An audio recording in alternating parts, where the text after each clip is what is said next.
Selamat berjumpa kembali dalam kasih Tuhan. Pagi hari ini saya ingin membagikan kebenaran firman Tuhan bagi kita semua, para pemirsa, bahkan bagi saya sendiri. Secara pribadi kita akan belajar akan firman Tuhan. Tapi sebelum kita belajar firman Tuhan, mari kita berdoa. Segala pujian, syukur, hormat, dan kemuliaan hanya bagi Engkau, Tuhan kami, Allah kami, yang kami sembah melalui Tuhan Yesus Kristus. Pagi hari ini kami mau belajar kebenaran firman-Mu ya Tuhan. Berikan kami hikmat, pengertian, pengayoan akan kebenaran firman-Mu. Setiap penghalang, penghambat untuk menghalangi kami mengenal kebenaran firman-Mu, kami cabut sampai akar-akarnya dalam nama Tuhan Yesus.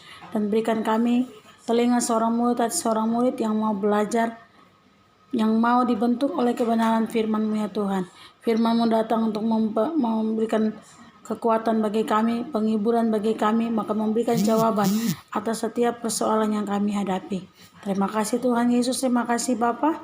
Di dalam nama Tuhan Yesus, firman yang hidup, kami sambut firman-Mu. Amin. Tuhan, pagi hari ini kita akan belajar bersama dari kebenaran firman Tuhan, yaitu di dalam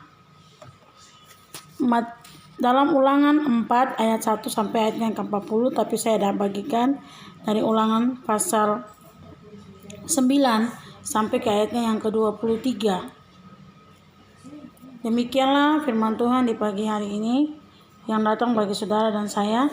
Kita akan belajar bersama dalam firman Tuhan di pagi hari ini, yaitu ayat 9 dikatakan bahwa tetapi waspadalah dan berhati-hatilah supaya jangan engkau melupakan hal-hal yang dilihat oleh matamu sendiri, dan supaya semua itu hilang dari ingatanmu seumur hidupmu.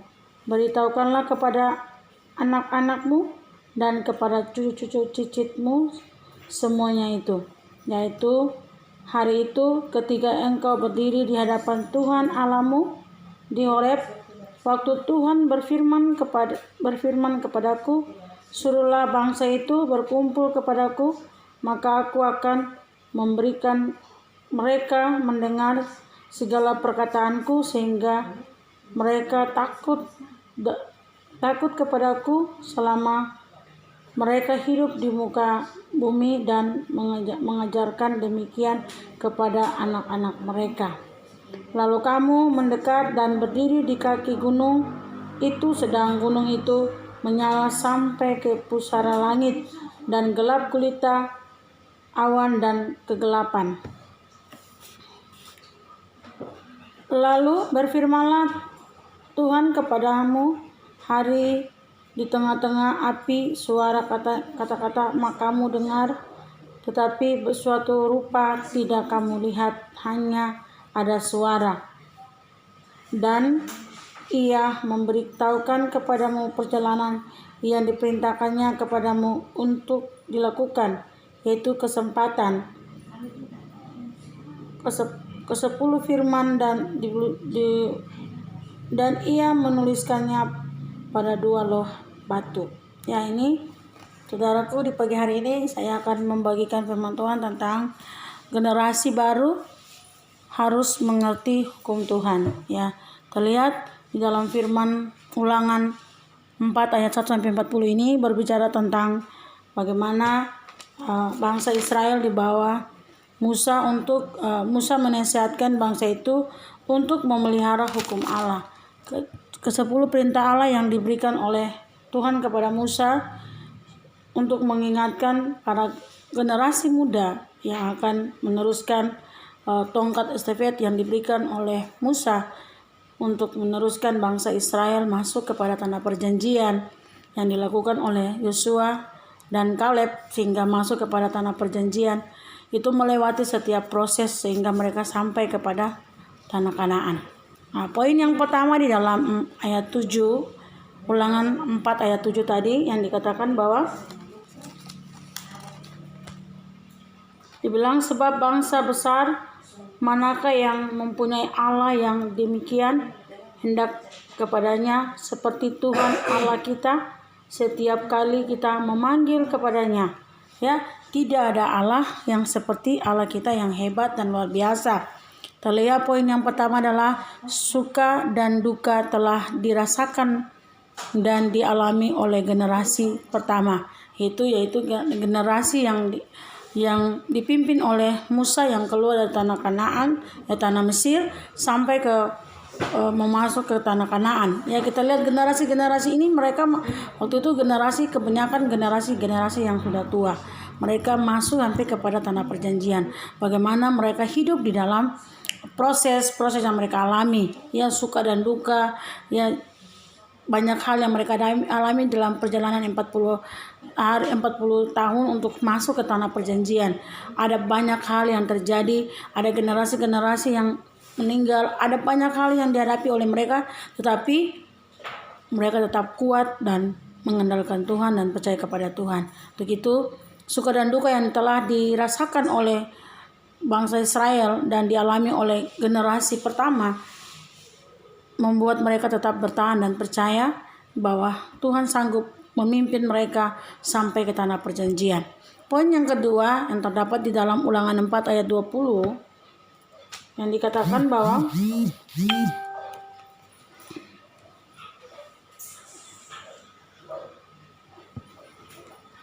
sedangkan Tuhan telah mengambil kamu dan membawa kamu keluar dari dapur peleburan besi dari Mesir untuk menjadikan umat miliknya sendiri seperti yang telah terjadi sekarang ini. Ya. Poin yang kedua adalah kita bersyukur bahwa kita juga salah satu keturunan Israel yang sudah dipilih oleh Tuhan, yang sudah dibebaskan oleh Tuhan dari budak Mesir. Dalam arti budak Mesir ini berbicara tentang persoalan, tantangan, adat istiadat yang kita gunakan, bahkan segala macam hal yang kita pakai, ya, yang membuat kita terikat, terintimidasi, tertawan oleh persoalan yang kita hadapi yang ada di Mesir.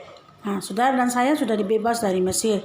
Ketiga, Tuhan Yesus telah mati di kayu salib dan menebus saudara dan saya, dan Dia berkata semuanya sudah selesai. Untuk itu kita bersyukur oleh karena kasih karunia Tuhan, saudara dan saya sudah dibebaskan oleh Tuhan Yesus. Ya, poin yang ketiga adalah di dalam Ulangan 4 ayat 23. Di sini kita lihat bahwa Tuhan berkata, hati-hatilah supaya jangan kamu melupakan perjanjian Tuhan Allahmu yang telah diikatkannya dengan kamu dan membuat bagimu patung yang menyerupai apapun yang oleh Tuhan Allahmu dilarang kau perbuat. Ya. Yang ketiga adalah Tuhan mau agar jangan pernah kita melupakan janji Tuhan bagi kita, agar jangan kita diperhambakan oleh apapun.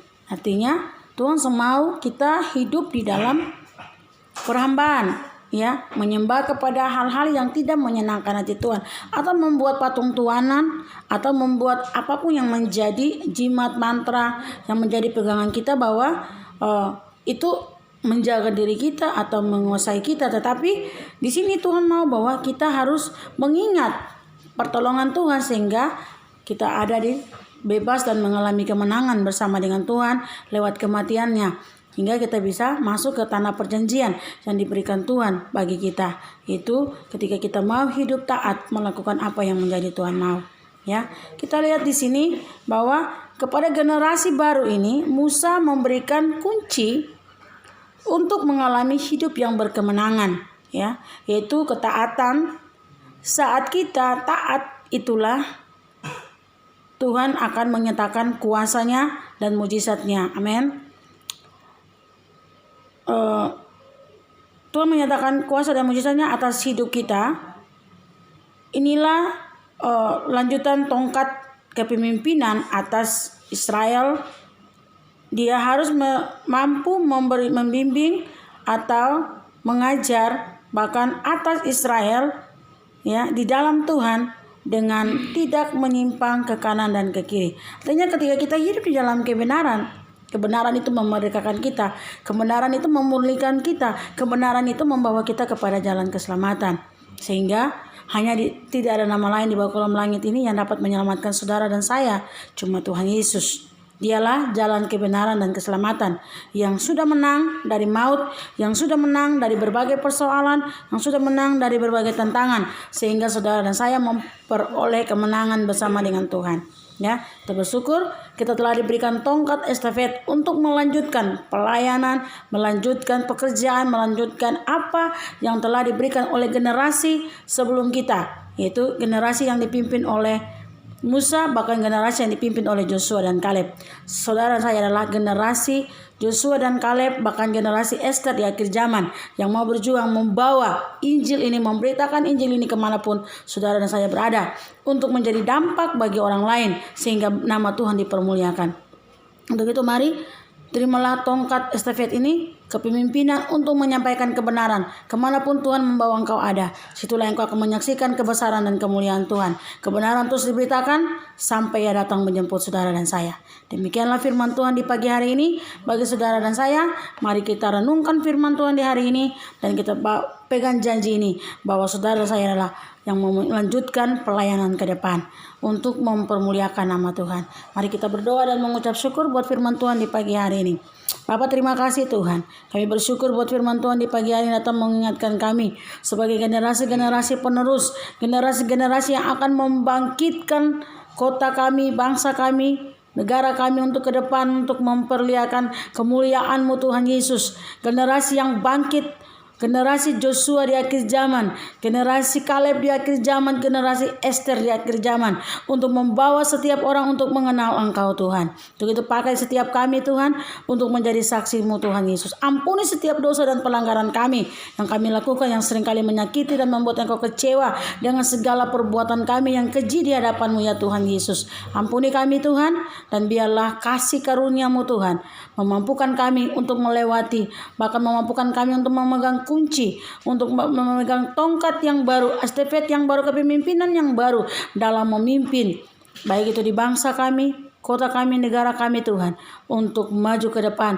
demi mempermuliakan nama-Mu ya Tuhan Yesus. Terima kasih Bapa, terima kasih Tuhan Yesus buat firman-Mu. Yang sakit Engkau sembuhkan, yang lemah Engkau kuatkan, yang hilang pengharapan berikan pengharapan yang baru, yang berduka Engkau hiburkan Tuhan, yang sakit Engkau sembuhkan oleh bilur-bilur darah-Mu Tuhan.